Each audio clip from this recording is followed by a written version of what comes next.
চিনিস নে, যেখান থেকে তুই বিয়ে করেছিস সেখান থেকে সারাক্ষণ বোর পিছনে পড়ে থাকিস। একবারও কি খোঁজ নিছিস সেই বুড়িটা খেলো কি না খেলো, কোথায় পড়ে থাকলো? যেদিন আমি চলে যাবো সেদিন তুই বোর পিছনে পড়ে থাকবি। এরকম বলো না মা, আজকের থেকে আমি তোমার কথা সব শুনবো। আজকের থেকে আমি বোর কথা একটাও শুনবো না মা। তুমি শুধু আমার মাথায় হাত দিয়ে রাখো, আমি জীবনে ওর কথা শুনবো না। আজকের থেকে শুধু তোমারই সেবা করো মা, আমি আর কারোর কথা শুনবো না।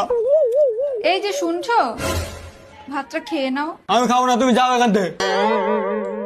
আজকের থেকে তোমার হাতে রান্নাই খাবো মা। আর আমার 10-15 দিন ধরে জামা কাপড় গুলো কাছে নিও, ওইগুলো কেসি দিও। আর এই যে ঘর বাড়ি আছে না, এগুলো একটু মুছে দিও।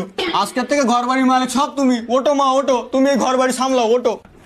বদমাইশ ছেলে, বোমা এত ভালোবেসে খাদ যাচ্ছে, যা গিয়ে খেয়ে নিয়ে। আর যদি কোনোদিন শুনি যে তুই বোমার সাথে ঝামেলা করেছিস, তা তোর ব্যবস্থা